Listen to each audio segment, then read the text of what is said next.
We do have meteorologist Chris Mulcahy in the house here this morning. Happy Friday, Chris. Thank you. Thank you very much.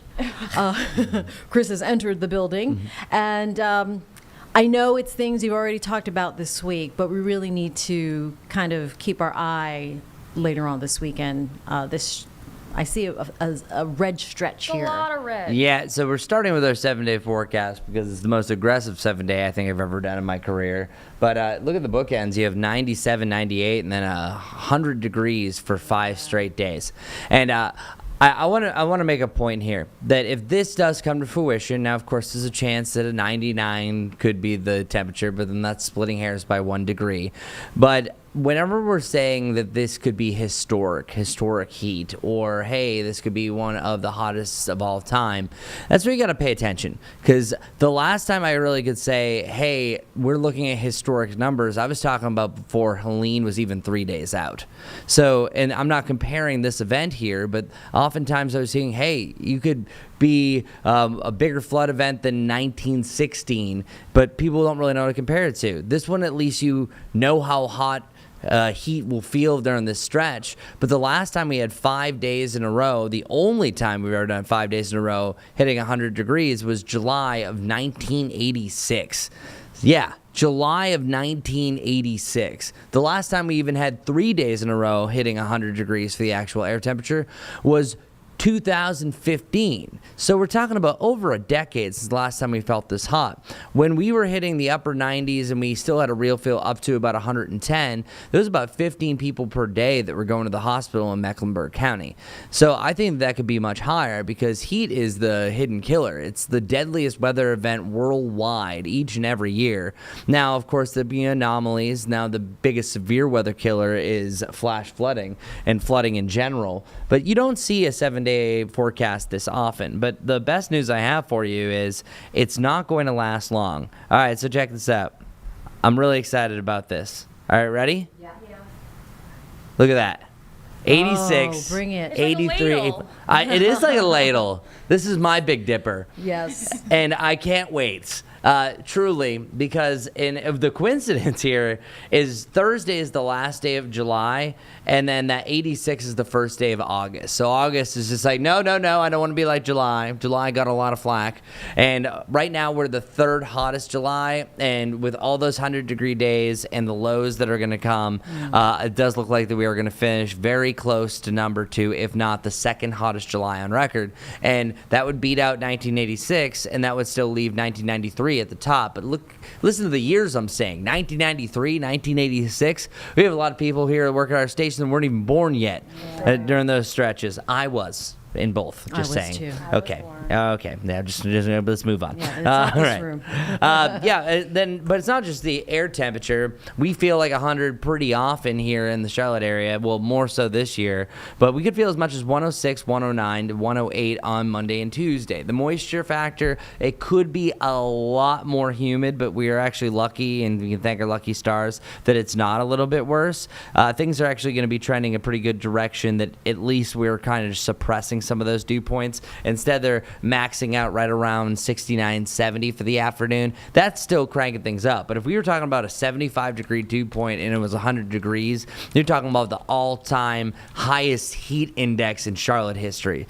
We're close. We're a top 10, 20 as far as some of these values, but at least you're not talking about the extreme of all extremes. So it's very obvious. We say it all the time, just not overexert yourself. But there's always going to be signs that your body's going to have that it's starting to go through some stress or some fatigue, and that's just one thing that I just don't want people to overlook. So here's the most simplistic list that I can give you. And me personally, from personal experience, heavy sweating, I know that happens all the time. So that's step one.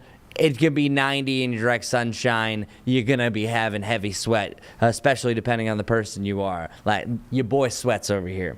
Now, as far as the thirst goes, that usually comes a close second. Now, this also sounds silly, but the thirst also hits a different level that I've noticed. It's almost like that dry throat that you're really thirsty. If you push through that, the fatigue and dizziness doesn't take long to get there. Like, you almost feel lightheaded, and you physically, it can almost just end your day. You have to lay down, and it can take up to 30 minutes to hours for your body to truly recover. And that's the worst thing when you try to get to that point. Now, sometimes people are out and about, and you're like, oh no, I want to be a drag, I want to keep on going. You got to listen to these signs, because if you start feeling uneasy and your stomach is starting to turn, now you're starting to head over to the other side of the spectrum, which is never good. And that's where you can be confused, unconsciousness. But it's really when you stop sweating that we're starting to move on from heat exhaustion to heat stroke. That's the severe one, because the reason why that our bodies even sweat is it's a cooling mechanism. So our bodies like to be at 98.6 degrees. So it's trying to hit that equilibrium. So what it does is we sweat out moisture, and that's also an evaporational cooling. So it's a cooling process that actually cools us down. So as our temperatures start to come up, it actually comes back, the more there'll be sweat. Once you start hitting heat stroke, you stop sweating. So pretty much our body's defense mechanism to cool us down starts to turn over. That's why we have a big issue, and that leads to more nausea, and that can rapidly raise your temperature up to 103 to 105, and then now you're talking about life-threatening situations. So that's why I wanted to go through that big four. I hate that when you have these type of trends, you almost feel obvious, but this one especially, I want people to really listen to me, because I'm using the superlative, using that word again, hottest we've been in a decade, the hottest streak in a decade, some of the most days in a row of 100 degrees we've had of all time in 146 years. Listen to that verbiage. Don't just think of it as weather hype. We're not hyping this up. That's stats. You know that I am one of your biggest stat people as far as weathers goes, certainly in the market in the United States. And now I also work with Brittany and Brad, so they might even beat me out. But they're all under one roof. Becca as well. And Majestic, we're bringing her under our stat wing. This is, we are all about stats, because stats and figures are the ones that really back up information, the ones that really show and put it in comparison about how hot we are and how hot we have been. Like this number 19. We've officially been 18 days in a row of 90 plus. Today officially is going to be 19. I already moved us to 19 because there's nothing that's going to stop us from getting into the mid-90s at least. I think the coolest we get is 95, but I think we could max out to about 98 for some. So I gave us this fancy bronzish green medal over here for the 6th longest streak. But truly, it could be a lot longer than that I think that we're going to finish 4th when this is all said and done. So I just want people to really note that. Meanwhile, as far as our heat impacts go, it's only a major for Saturday, but it's actually extreme for Sunday, Monday, Tuesday, and Wednesday, because this starts to build. The longer that you have this prolonged heat, well, the more unstable the body can get, the less time it has to recover. Truly, you need to really drop down to that temperature range that's below 75 degrees. But instead of dropping down to the norm of 70, we're only dropping down to 76 to 79. These are all record warm lows. So if you're starting off with a record-breaking warm low, guess what? There's going to be a good shot that you're going to be trying to challenge that top spot as far as the hottest temperatures of all time for that day in climatology.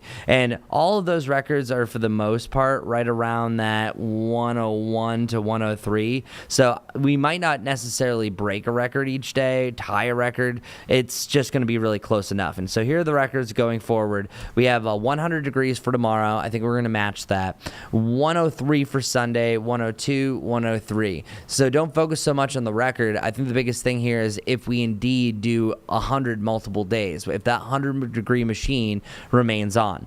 Now, the one other thing to mention is sometimes when it's this hot, it's really tough to get the rain, because this can actually kind of start to build on itself. That excessive heat can also lead to what's called a flash drought. So the flash drought, and that's what I have this bottom headline, is just like a flash flood, just happens so slowly over a couple week period.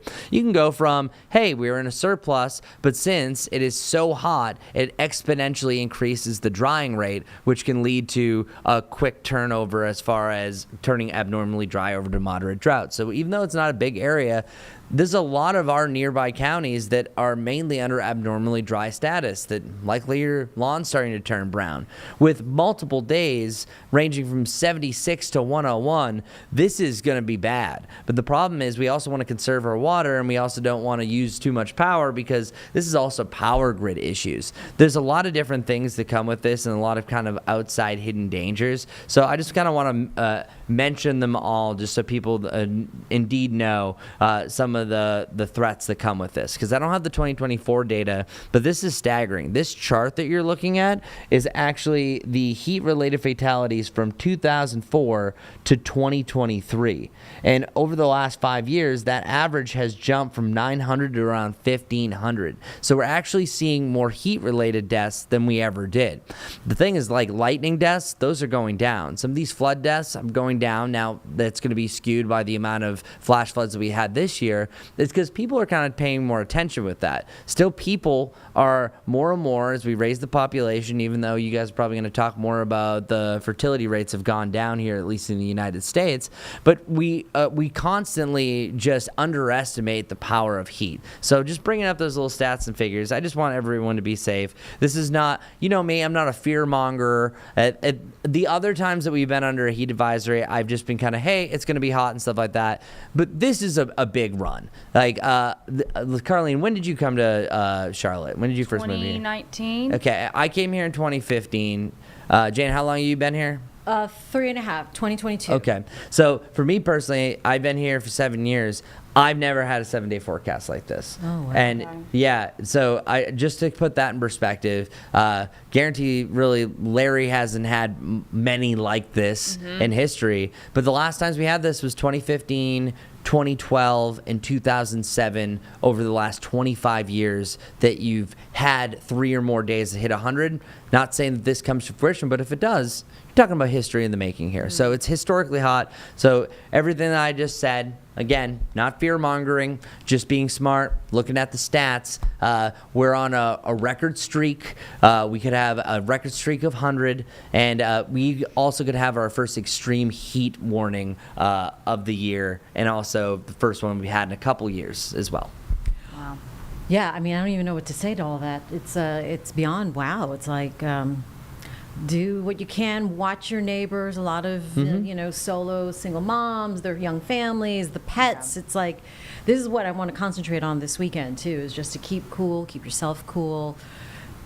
Temperament. Yeah, temperament, right? Temperament as well, everybody. In here, I also want to say things is because people are like, well, it's going to be hot, not doing anything. And it's like, well, no, I wouldn't say don't do that to yourself. That you're still going to have, I think, some opportunities to get outside. You just maybe don't want to overdo it. But this is our window. So once you get to about 2 o'clock, 97 is feeling like 104. 98's 105 and 99's 106. So it's those hours in the middle. But before then, it's really not too bad. It's kind of just the usual. So here's tomorrow's forecast looking a little bit more previous. That by 11, now trust me, the window's much shorter, but you could feel like 100 degrees as early as 11 o'clock. But if you get up earlier enough, that's the time to do the walks. And then you also have the evenings. But the prolonged period of feeling like 100 degrees, we're talking about 11 till potentially 8 o'clock. Wow. So it's most of the day. So you have to get up early if you want to try to avoid that. But once it starts to get to about, again, 2 to 7,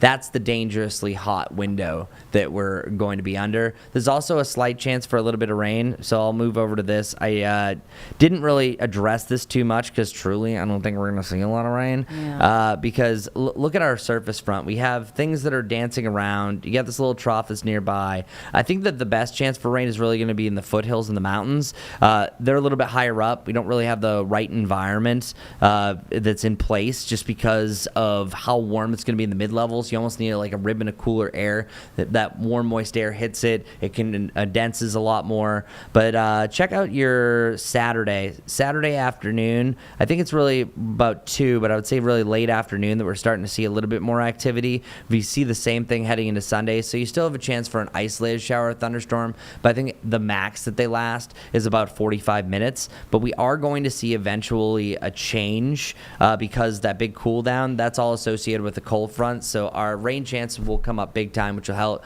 with our flash drought issues. That's the last day of the month heading into August that we'll see a little more scattered to widespread rain, thunderstorms, and try to kick things back down below normal, or at least to where we should be this time of year. All right, need to make it through the next 5 days at least. Yeah.